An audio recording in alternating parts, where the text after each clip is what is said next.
Hi, this is James from the Hornball Technical Support team, and this is a short tutorial to show you a general overview of licenses and how you apply new licenses.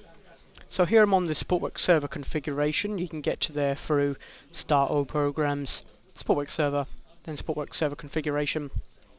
And on the first tab that appears, you can see on the bottom right hand side there we've got license information. So you can see here that at the moment, today is the 30th and it expires today, so I do need to actually renew this particular license, and that's what we're going to go through. So this license is actually based on a system ID. So your system ID is characters from the MAC address and CPU of the local machine that Supportworks is installed on. So this will be unique to the actual machine, and that's how we actually generate the license from. So the types of scenarios that you get that you'd need to actually replace your license would be either something has changed on your machine which would actually change the system ID, of which case the license would no longer be valid.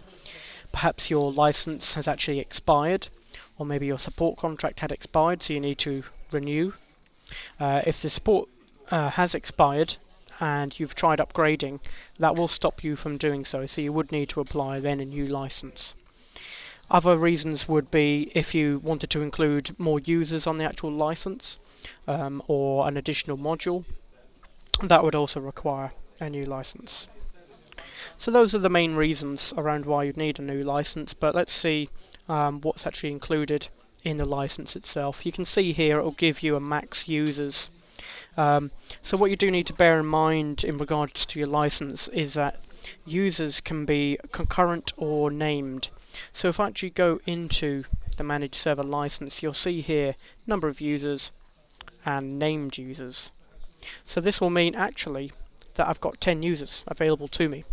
The reason is because the number of users is 5, which is concurrent.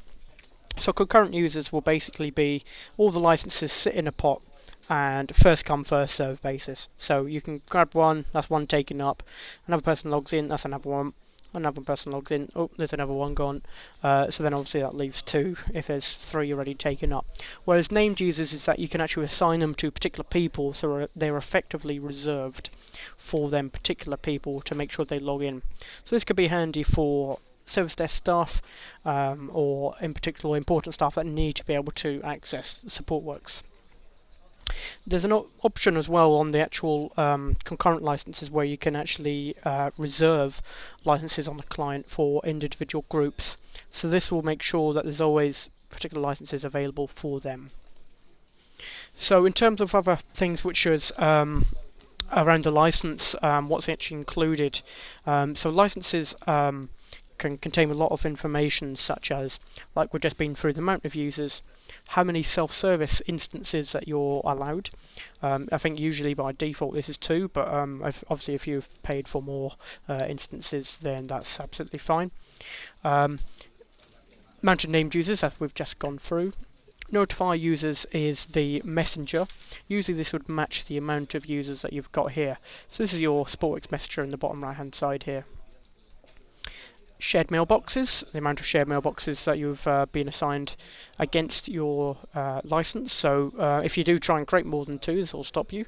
Obviously if you've specified that you needed more than 2, then this will obviously be applied to your license as well.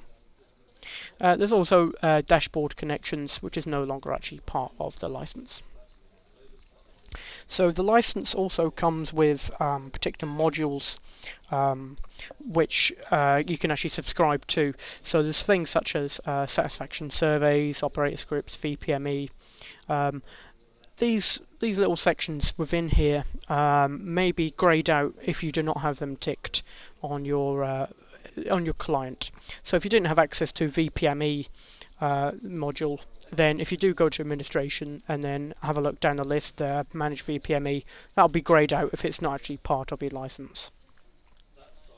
So the actual license key itself, you'll see, is in the following format. So when you do receive a new license key, you can simply just paste it in here, and away you go basically. You don't actually need this top information for the license key to work, but you do indeed need the begin key and end key for it to work. So when you request a new license key, you'll get it in that format. So I've got a new one here, which I need to apply, which expires in July. So I'm just going to copy that, and I'm going to go into the managed server license key, and then simply just paste it in. There we go. So I'm going to click apply, OK. You see, although it has actually updated here immediately to the new license, what we do advise at this stage is to actually restart the services. So I'm just going to initialize that. So the main one you want to restart in this case is the SW server service. So like I say, this will obviously help that make sure that you're still supported, make sure that your license doesn't expire. When it does get down to them days where maybe you've got a couple of days left, etc., it will prompt you when you actually log on to the Supportworks client itself that you have 7 days left, 6 days left, you know, until the time that you do actually need a new license. And then when it does expire, it will simply stop. So if that does happen, please do contact our sales team as soon as you can on sales@horma.com. So as soon as this starts, that's effectively the procedure over. It's just taken some time around the mail services as per normal. There we go. So that's now done, and you're now all up to date with the correct license. So that obviously covers all the scenarios in terms of what happens when you get a new license for, let's say, when your support expires, license expires, or maybe you've added modules. But what happens if the hardware is changed? Obviously the system ID here would update to show the new system ID. Our sales team would have created a license for you that matches your new system ID, and then at that point, when you actually apply your license, you've gone through this process of adding your license key here, but you may come into a case where after you've applied it, the service won't start after you're restarting services. The reason for this is because actually the system ID is actually stored in the database as well. So before restarting services here, one thing you can do is stop the services, then you can go into the core services and interactive SQL. If you're using a MySQL backend, you can simply go use SW data, then drop table SW systag, and you don't need to worry, this is dropping a table, but it actually gets regenerated after the services are started, so it regenerates with the correct system ID. If I simply show you a select statement, select system ID from SW systag,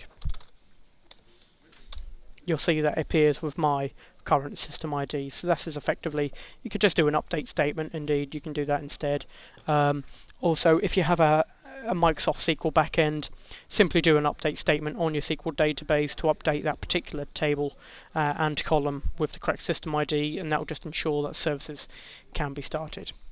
So that's all. If you have any queries or questions, please let us know.